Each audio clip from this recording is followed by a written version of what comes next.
எல்லோருக்கும் வணக்கங்க. நான் பாரம்பரிய ஜோதிடர் பா. ரவிக்குமார். இப்போ பாத்தீங்க அப்படின்னா இந்த விசுவாசி வருடத்துடைய தமிழ் புத்தாண்டு பலன்களை பத்தி தான் இந்த காணொலியில பார்த்துட்டு இருக்கிறோம். காலச்சக்கரத்தின் 4வது ராசின்னு சொல்லக்கூடிய கடக ராசியில பிறந்தவங்களுக்கு இந்த வருடம் எப்படி இருக்க போகுது அப்படின்னு பாத்தீங்கன்னா, உண்மையாலுமே கடகராசிக்காரங்க இதுக்கு மேல சூப்பரா இருக்க போறீங்க.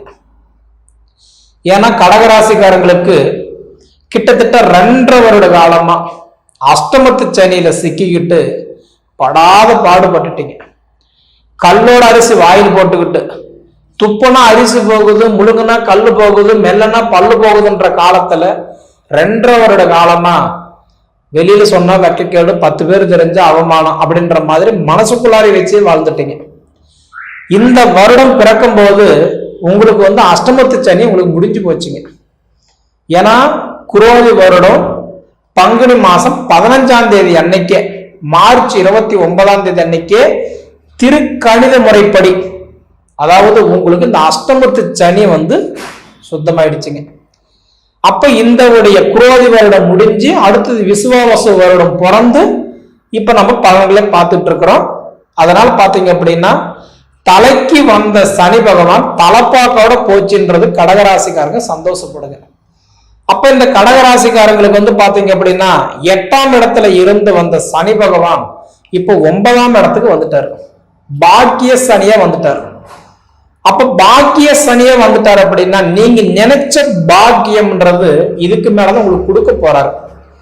ஒவ்வொருத்தருக்கும் ஒவ்வொரு எதிர்பார்ப்பு இருக்கும். கல்யாணம் ஆகாதவங்களுக்கு என்ன எதிர்பார்ப்பு இருக்கும்? எப்ப கல்யாணம் ஆகுன்ற எதிர்பார்ப்பு. கல்யாணம் ஆனவங்களுக்கு என்ன எதிர்பார்ப்பு இருக்கும்? எப்ப குழந்தை பாக்கியம் நல்லா இருக்குன்ற ஒரு எதிர்பார்ப்பு. குழந்தை குட்டியெல்லாம் இருந்து குடும்பமா இருக்கிறவங்களுக்கு என்ன எதிர்பார்ப்பு இருக்கும்? கடன் இல்லாம எப்ப நிம்மதியா 4 வயசு சாப்பிட்டுட்டு 4 பேத்துக்கு முன்னாடி கண்ணியமா சந்தோஷமா வாழ்ந்து காட்டுவோம், அந்த எதிர்பார்ப்பு இருக்கு. படிக்கிற வயசுல இருக்கிறவங்களுக்கு படிப்பு எப்ப நல்லா இருக்கும், வயசானவங்களுக்கு ஹெல்த் எப்ப நல்லா இருக்கும் பார்ப்போம். இது போல ஒவ்வொரு மனிதருக்கும் ஒவ்வொரு எதிர்பார்ப்பு உண்டு இல்லைங்களா? அந்த எதிர்பார்ப்பு 100% இதுக்கு மேல உங்களுக்கு நல்லா இருக்க போகுது. 2020 அதாவதுன்றது 3, 4, 5 கிட்டத்தட்ட இந்த 2.5 வருஷத்துல பட்ட கஷ்டங்களுக்கு இதுக்கு மேலதான் உங்களுக்கு பலன்களை கொடுக்க போறாரு. அப்ப இந்த 2025 to 2026 அப்ப கிட்டத்தட்ட பாத்தீங்க அப்படின்னா உங்களுக்கு சித்திரை மாசத்திலிருந்து பங்குனி மாசம் வரைக்கும் இந்த விசுவாவாச வருடம் உங்களுக்கு மிக சிறப்பா இருக்க போகுதுன்றதுல மாற்றமே இல்லை. உங்களுடைய தேவை கண்டிப்பா உங்களுக்கு நடக்க போகுது.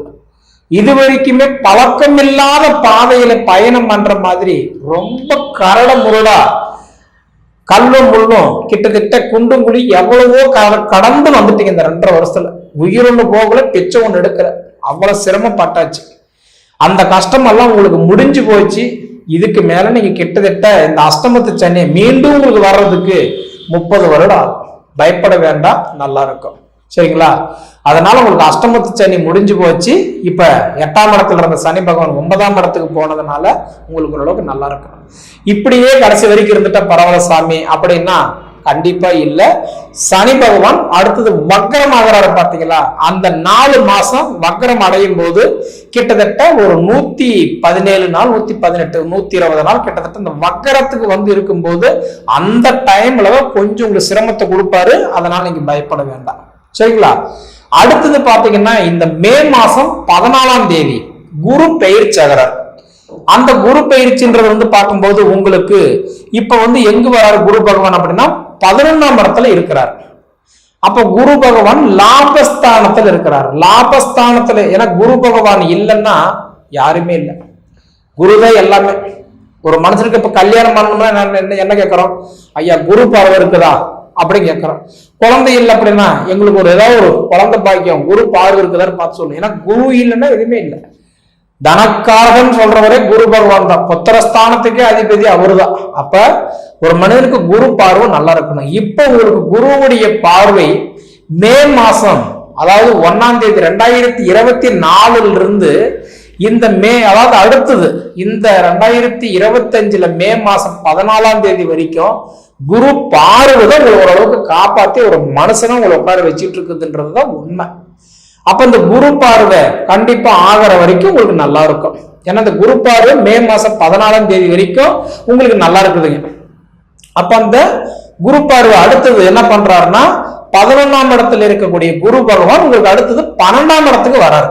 நிறைய குருவா வராரு. லாப குருவா இருக்கிறவரு அடுத்தது மே மாசம் 14ஆம் தேதி நிறைய குருவா வராரு. அப்ப யாரு நம்மளை காப்பாத்துவாங்க நினைச்சுமோ அந்த குரு பகவான் உங்களை காப்பாத்தல. ஏன்னா குரு பகவான் தான் வெறிய குரு வராருல்ல. அப்ப கிட்டத்தட்ட இந்த 2025 இருந்து 2025 மே மாசம் 14ஆம் தேதியிலிருந்து 2026 வருடம் 6வது மாசம் 1ஆம் தேதி வரைக்கும் கிட்டத்தட்ட இந்த ஒரு வருடம் 17 நாட்கள் குரு பகவான் உங்களுக்கு வேலை செய்ய மாட்டாரு. அப்ப உங்களுக்கு 100% இந்த அஷ்டமத்து சனி முடிஞ்சது ஒரு சந்தோஷம். குரு பயிற்சி ஆகிற தருணம் உங்களுக்கு நல்லா இல்லை. சரிங்களா? அதே மாதிரி இப்படி இருக்கக்கூடிய காலகட்டத்துல பாத்தீங்கன்னா அடுத்தது இந்த ராகு கேது பயிற்சி ஆகிறாரு பாத்தீங்களா, மே மாசம் 18ஆம் தேதி.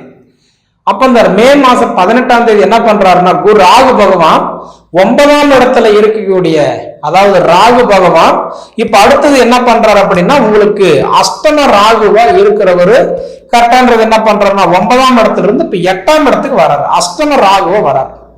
அப்ப இந்த ராகு கேது பயிற்சி உங்களுக்கு பெருசா நல்லா இல்லை. அப்ப 100% ராகு கேது பயிற்சி உங்களுக்கு அஷ்டம ராகுவா வராரு. அதே மாதிரி குரு பகவான் பாத்தீங்கன்னா உங்களுக்கு விரைய குருவா வராரு. இந்த 2 கிரகம் பாத்தீங்கன்னா உங்களுக்கு கண்டிப்பா கை கொடுக்க மாட்டாரு. அப்போ உங்களுக்கு கை கொடுக்கிறவர் யாரு? சனி மட்டும்தான் அடுத்தது உங்களுக்கு கை கொடுக்கிறாரு. ஓரளவு உங்களுக்கு சப்போர்ட் பண்றாரு. ஏன்னா உங்களுக்கு சனி பகவான் பாக்கிய சனியே வராரு இல்லையா, அவர் மட்டும்தான் உங்களுக்கு சப்போர்ட் பண்ணுவார்.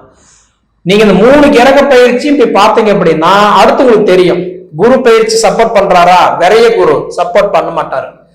அதே மாதிரி ராகு பகவான் சப்போர்ட் பண்றாரா, கண்டிப்பா அஷ்டம ராகு சப்போர்ட் பண்ண மாட்டாரு. சரிங்களா?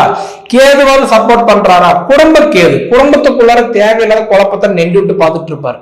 கணவன் மனைவிக்குள்ளார போராட்டம், 2வது மாமனார் மருமகளுக்குள்ளார பிரச்சனை, அதாவது சொத்து பிரச்சனை, காசு பணம் பிரச்சனை, நிம்மதி இல்லாத வாழ்க்கை. ஏன்னா உங்களுக்கு அடுத்தது வர்றது குரு பயிற்சி ராகு பயிற்சி. இது 2மே பெருசா உங்களுக்கு ஓரளவுக்கு கை கொடுக்க மாட்டார். சரிங்களா? ஆனா இது வக்கரம் அடையும் போது உங்களுக்கு ஓரளவுக்கு நல்ல வேலை செய்யும். அப்ப உங்களுக்கு வக்கரம் ஆகிற கிரகம் தான் உங்களுக்கு சப்போர்ட் பண்றாங்க. இது நல்ல மைண்ட்ல வச்சுக்கோங்க. அதாவது வக்கரம் ஆகிறாருன்ற ஒரு பயிற்சி கொடுப்போம், வக்கர நிவர்த்தி அடைகிறாருன்ற ஒரு பயிற்சி கொடுப்போம்.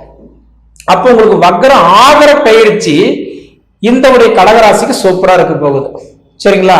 அப்ப முழுக்க முழுக்க நீங்க இப்ப யாரு நம்பி ஆகணும்? சனி பகவானை தான் அடுத்து நீங்க நம்பி ஆகணும். முன்ன இருந்த சனி பகவான் உங்களுக்கு விரைத்து கொடுத்தாரு. இப்ப வரக்கூடிய சனி பகவான் உங்களுக்கு லாபத்தை கொடுக்கிறாரு, யோகத்தை கொடுக்கிறாரு. மனசுக்குள்ளார இருந்த அதனுடைய கேள்விகளுக்கு ஒரு பதில கொடுக்கிறாரு. கடன் பிரச்சனை இருக்குதா, கட்டி வெளியில கொண்டுட்டு வந்துட மாட்டாரு, அதுக்கு ஒரு போகு வழி உங்களுக்கு கொடுத்துருவாரு. சரிங்களா? அப்ப 100% உங்களுக்கு இந்த 3 காம்போ அப்படின்னு பாத்தீங்கன்னா குரு பயிற்சி ராகு பயிற்சி நல்லா இல்லைன்னாலும் உங்களுக்கு சனி பயிற்சி நல்லா இருக்குது. சரிங்களா? இந்த மாதிரி காலகட்டத்துல பாத்தீங்கன்னா கண்டிப்பா உங்களுக்கு ஒரு 50க்கு 50% உங்களுக்கு ஓரளவுக்கு நல்லா இருக்குது நடத்துக்கலாம். சரிங்களா? இந்த மாதிரி ஒரு காலகட்டம் எப்படின்னா கடகராசிக்காரங்களுக்கு முடிஞ்ச வரைக்கும் இந்த அஷ்டமத்து சனியில ஒரு 2.5 வருடம் கஷ்டப்பட்டீங்க பாத்தீங்களா, முடிஞ்ச வரைக்கும் திருநள்ளாறு போய் ஒரு தடவை போயிட்டு வா, திருப்பம் நடக்குன்னு சொல்லுவாங்க. அதனால முடிஞ்ச வரைக்கும் திருநள்ளாறு போயிட்டு வந்தா கடகராசிக்காரர்கள் நல்லா இருக்கும். இதுல நிறைய பேர் என்ன சொல்லுவாங்க, முடிஞ்சு போச்சு சனி, இதுக்கு மேல ஏன் போகணும்பாங்க. ஆனா அப்படி நம்ம போகக்கூடாது. ஐயோ என்னால பாத்தீங்கன்னா எவ்வளவு சிரமத்தை கொடுத்தாலும் ஏதோ இந்த உயிர் விட்டு வச்சிருக்கிறிய சாமி அப்படின்னு ஒரு தடவை போயிட்டு கண்டிப்பா அந்த குளத்துல குளிச்சு விட்டுட்டு ஒரு அர்ச்சனை பண்ணிட்டு வந்தோம் அப்படின்னா ஏதோ தலைக்கு வந்த தரித்திரம் தலைப்பாக்கோட போகுன்ற மாதிரி கண்டிப்பா நல்லா இருக்கும். முடிஞ்ச வரைக்கும் கடகராசிக்காரங்களுக்கு என்ன அப்படின்னா கொஞ்சம் கோபங்களை குறைச்சிக்கிட்டு பொறுமையே இருந்து கணவன் மனைவிக்குள்ளார பேசி அதாவது ஒரு விஷயத்தை முடிவெடுத்தீங்கன்னா அந்த வார்த்தை கண்டிப்பா உங்க வாழ்க்கை நல்லா இருக்கும். 2வது உங்களுடைய எதிர்பார்ப்பு நல்லா இருக்கும். சரிங்களா? எப்படி பார்த்தாலுமே கடகராசிக்காரங்களுடைய அந்த எதிர்பார்ப்பு உங்களுக்கு இதுக்கு மேல ஜெயம்தான், வெற்றி தான்.